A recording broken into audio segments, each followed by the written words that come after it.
What did you train for in the military? Just infantry? Is that infantry? Yeah. Foot soldier, yeah. So they sent you to Indiantown Gap in the Army? Fort Indiantown Gap? I was discharged at the Indiantown Gap. And where did you do your basic training? Spartanburg, North Carolina. Was that Fort Dix? Camp Croft. Camp Croft. Yeah.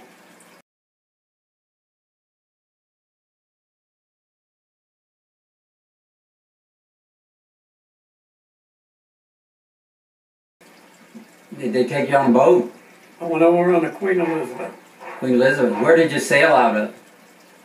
Out of New York. New York City? New York. And when I was first got on the Queen Elizabeth, I thought I was in a gigantic hotel. Because there was elevators in there and everything. I never knew I was on a boat. I never seen the Statue of Liberty going out. We went out at night. And I never seen the Statue of Liberty when we come back. But we come back on one of the victory boats. And it took us 17 days to get back. On the Queen Elizabeth, it took us 2.5 days to get over to England. Faster, bigger engines. Bigger boat, faster. How many men do you think were on the Queen Elizabeth? How many men? Thousands and millions. Thousands. Millions? A lot of them, huh? Everything? Huh? They fed you right on the ship? Did you have any job to do on the ship, or? No, nothing. Nothing. The ship people took care of all that, huh? Why, anybody get seasick? Well, yeah, a lot of the guys did, but not on the Queen Elizabeth. On that victory ship coming back, there was a lot of them got sick. The victory ship? The ocean bounced that around like a cork. It was a lot smaller.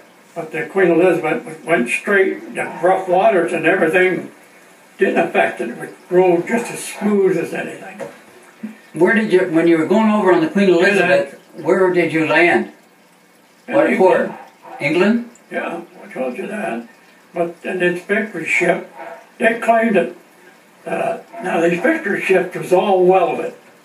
They claimed they never knew of any of them cracking. But the one we were on cracked. We was in a rough storm, and the ship would go way up off the water and boom, come back down again after each wave. And the seam cracked. We were in hammocks. The water started strode in. And the guys started screaming and hollering and was running. I said, where are you guys going to run to? This thing goes down, we're all going down with it anyway. I never left the hammock, just sat there watching it. They had a crew down there. They put a patch on it and welded it with that water squirting out. I never knew you could weld on the water, but they did. They patched it. Yep, that was an awful ride over there. On the Queen Elizabeth, it landed in England? Yeah, in England. Don't ask me what harbor, I didn't know. And then how did you get from England to... We went across the English Channel on them smaller boats over to Le Havre. Le Havre, France. Le Havre, France. And from there we went to the Bulge. Great trip. Belgium, from France to Belgium. How did you get there? Take you by truck, or did you march, or...? Yeah, by truck. We didn't walk. March, or you didn't walk? But from there on through, we walked. After you got Belgium, Holland, and Germany. It was all walking. Mm-hmm. Except when they sent us from one battle to the other, they moved it by train. I remember standing there at the station an hour and a half when it was snowing. All of our helmets were built up with snow. We stood there so long. Hurry up and wait. That was the Army's model. Hurry up and wait. How did they feed you over there? Did they have a mess kitchen, or? Yeah, we had a kitchen. When they could find us, we ate. Sometimes we'd go a week without eating because the kitchen didn't know where we was at. That's how fast we were advancing.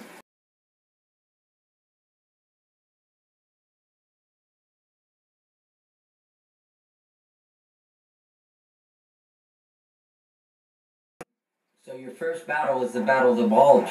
Yeah. There, Colmar Park, the Ardennes Forest, the Rhine crossing in Germany.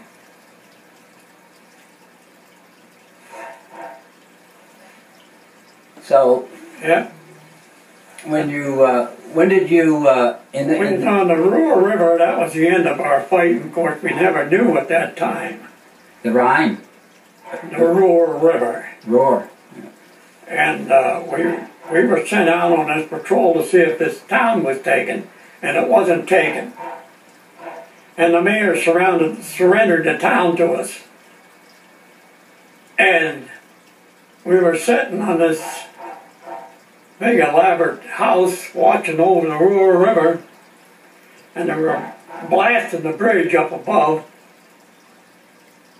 And we seen this patrol, this here German car coming down the road, and there was a roadblock down there. And I said to these guys, I said, two of you go down there for that roadblock. I said, they got to stop for that roadblock. When they do, blast them. And they did, and they killed two of them. They killed the officer, and one guy was never hit. So we had to take him as a prisoner. But anyway, while we was in this town, I noticed one of the fighter planes coming down towards this town, and I told the guys, I said, get out there in the open and raise your arm and flag that fighter plane down, because I bet they're going to blast this town. So they went out there waving around, and the fighter plane made a couple of circles around, then went on up, started to drop its bombs on that bridge up there. But we'd have been blasted if I wouldn't have told them to go out there. That was at the end of the war then? That was the end of our war, yeah. Yeah, the end of your war. Yep.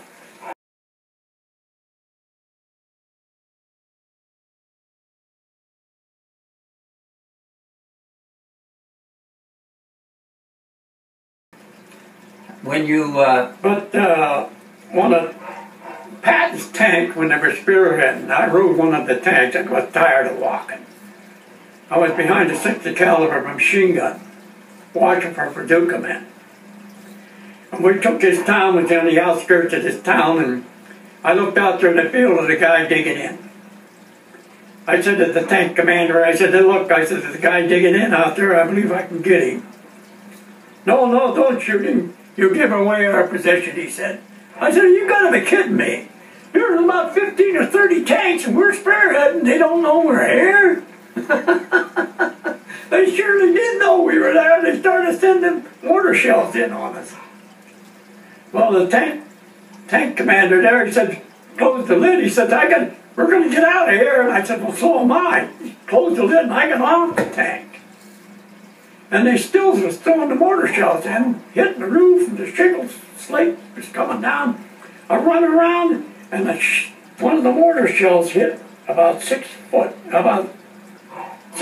front of me, about 2 yards. Blew a hole in the sidewalk. I stood up and was looking for leaks, and I didn't have any leaks. But the steps that went up into this house, as soon as I went up these steps, I noticed all the shrapnel was through this door. When I got inside, I stumbled over one guy laying on the floor. He had a little hole in his forehead here with a little drop of blood. The other guy laid there, he was dead. Another guy laid there, he was wounded. And the medics was there at that time. And he said to me, Buck, he said, help me get this guy down the cellar. The other 2 guys are dead, don't bother with that. He got that guy down the cellar, and he had a shrapnel wound right straight up through his back. He must have hit the floor, because it was cut about that deep, about an inch deep, right down through the muscle on his right side. We got him down there, and just opened its closed because it was already cut. And the medic was putting powder in there and pushing the skin together and taping it. And the guy said to me, he said, hey, Buck, how bad is it? And the medic just shook his head no like that to me. And I said, boy, you're lucky. I said, it just cut the skin all the way down through, about a quarter of an inch. I said, boy, you're lucky. You're going to go back to the hospital. You got $1 million wound there. Yeah, that was it. Did the guy live? Think he made it? But when I left there, out of that house, we got loaded this guy on a Jeep. The mortars were set up out there. They were setting mortar shells for the next town. And one of the shells hit out there about 200 yards, and then another mortar shell hit about 100 yards. And this guy said, "Come on, I gotta get out of here." He said, "Come on, get out of here." He grabbed me and pulled me. We got into this house, and then you could hear the shells going off out there, the mortar shells. And finally they quit. So we come out of the house, and the mortar that I was standing alongside of had a shrapnel hole right through the tube. He said, "See that? You'd have got it if you'd have stayed here."